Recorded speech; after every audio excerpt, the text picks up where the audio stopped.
আলহামদুলিল্লাহ ওয়াসসালাতু ওয়াসসালামু আলা রাসূলিল্লাহ ওয়া বা'দ। সুপ্রিয় দর্শক শ্রোতা ভাই বোন, আমাদের জীবনে এমন কিছু সময় আসে যখন দেয়ালে পিঠ থেকে যায়, যখন আমাদের নির্দিষ্ট চাওয়া পূরণ করা ছাড়া আর বিকল্প কোনো পথ সামনে খোলা থাকে না। এ ধরনের পরিস্থিতিতে আল্লাহ রাব্বুল আলামিনের কাছে আমাদের মনের একান্ত কামনা বাসনাগুলোকে পূরণ করবার জন্য একটি বিশেষ পথ বাতলেছেন আমাদেরকে প্রিয় নবী সাল্লাল্লাহু আলাইহি ওয়াসাল্লাম, আর সেটি হলো ইসমে আযম। ইসমে আযম মানে হলো মহান নাম। আল্লাহ রাব্বুল আলামিনের এই ইসমে আযম তথা মহান নামের মাধ্যমে কোনো কিছু চাওয়া হলে তিনি সেটা পূরণ করেন। এই নামের মাধ্যমে আল্লাহকে ডাকা হলে তিনি সেটাকে সাড়া দেন। এ মর্মে নবী আলাইহিস সালামের অনেকগুলো হাদিস রয়েছে। অনেক উলামা একরাম ইসমে আযম সম্পর্কে বলেছেন যে এটি হলো আল্লাহ রাব্বুল আলামিনের যে মূল নাম আল্লাহ, সেটি তার অনেকগুলো গুণবাচক নাম আছে। তমধ্যে থেকে আল্লাহ রাব্বুল আলামিনের যে মূল নাম আল্লাহ, এই নামের মাধ্যমে আল্লাহ রাব্বুল আলামিনকে ডেকে যদি বান্দা কোনো কিছু চান কায় মনোবাক্যে অন্তরের গভীর থেকে, তাহলে সে দোয়া আল্লাহ রাব্বুল আলামিন অবশ্যই কবুল করেন। এজন্য কোনো কিছু আল্লাহ রাব্বুল আলামিনের কাছে চাওয়ার আগে যদি আল্লাহ বলে ডেকে ভালোবাসা থেকে, আস্থা থেকে, ভরসা থেকে, কায় মনোবাক্যে দীনতাহীনতার সাথে আল্লাহকে ডেকে যদি কেউ দোয়া করেন, তাহলে সে দোয়া আল্লাহ রাব্বুল আলামিন ফিরিয়ে দেন না।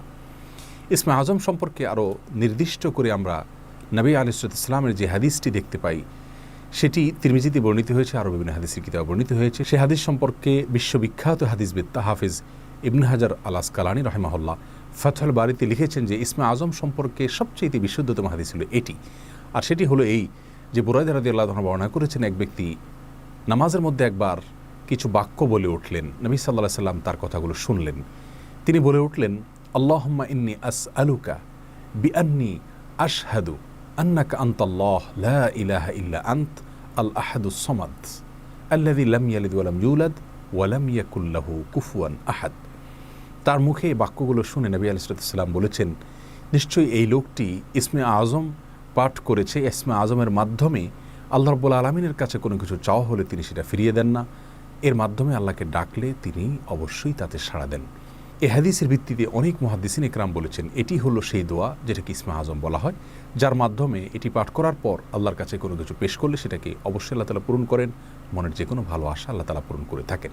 দোয়াটি আবারও বলছি, আল্লাহুম্মা ইন্নী আসআলুকা বিআন্নী আশহাদু আন্নাকা আনতাল্লাহ লা ইলাহা ইল্লা আনত আল আহাদুস সামাদ আল্লাযী লাম ইয়ালিদ ওয়া লাম ইউলাদ ওয়া লাম ইয়াকুল লাহু কুফুয়ান আহাদ। যার অর্থ হলো, হে আল্লাহ, আমি আপনার কাছে প্রার্থনা করছি এই মর্মে যে, এই জন্য যে, এই ভিত্তিতে যে আমি সাক্ষ্য দেই আপনি আল্লাহ, আপনি ছাড়া সত্যিকারের কোনো মাবুদ নেই, আপনি কারো মুখাপেক্ষী নন, আপনি একক, এবং আপনি কাউকে জন্ম দেননি, আপনাকেও কেউ জন্ম দেয়নি, এবং আপনার সমকক্ষ আর কেউ হতে পারে না।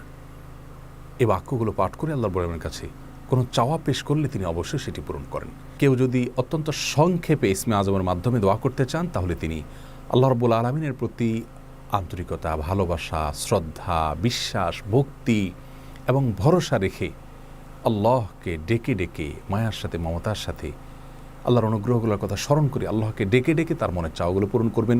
এটা হবে ইসমে আযমের সবচেয়ে ছোট ভার্সন। আর যদি কারোর হাতে সময় থাকে, তাহলে তিনি ইসমে আযমের যে দোয়াটি আমরা কথা বলেছি, আল্লাহুম্মা ইন্নী আসআলুকা বিআন্নী আশহাদু আন্নাকা আনতাল্লাহ লা ইলাহা ইল্লা আনত আল আহাদুস সামাদ আল্লাযী লাম ইয়ালিদ ওয়া লাম ইউলাদ ওয়া লাম ইয়াকুল লাহু কুফুয়ান আহাদ। এই দোয়াটা তিনি পাঠ করবেন, করে আল্লাহর কাছে তার চাওয়া পেশ করবেন। জীবনের কঠিন মুহূর্তগুলোতে বিশেষ করে এই ইসমে আযম পাঠ করে আল্লাহর কাছে দোয়া করব, সেটা অবশ্যই আল্লাহ তাআলা কবুল করবেন যদি দোয়ার মৌলিক শর্তগুলো আমরা পূরণ করে থাকি।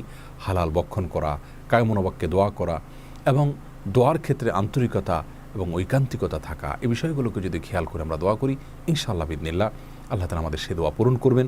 কোনো কারণে সে দোয়া যদি পূরণ হতে আমরা না দেখি, তাহলে সন্দেহাতীতভাবে আমাদের বিশ্বাস রাখতে হবে এটা পূরণ এই মুহূর্তে না হওয়ার মাঝে আমাদের জন্য কল্যাণ নিহিত আছে। আল্লাহ তাআলা এর বিনিময়ে আমাদেরকে আখিরাতে দিবেন। এছাড়াও দোয়া ইউনুসের মাধ্যমে লা ইলাহা ইল্লা আনতা সুবহানাকা ইন্নী কুনতু মিনাজ জালিমিন, এটা পাঠ করেও যদি কেউ দোয়া করেন, তার মাধ্যমে আল্লাহর বর্ণনা দোয়া কবুল করেন। এবং হাদিস বর্ণিত হয়েছে, আল্লাহ তাআলা আমাদের সবাইকে ইসমে আযমের মাধ্যমে আল্লাহর কাছে জীবনের কঠিন মুহূর্তগুলোতে দোয়া পেশ করার তৌফিক দান করুন। আসসালামু আলাইকুম ওয়া রাহমাতুল্লাহি ওয়া বারাকাতুহু।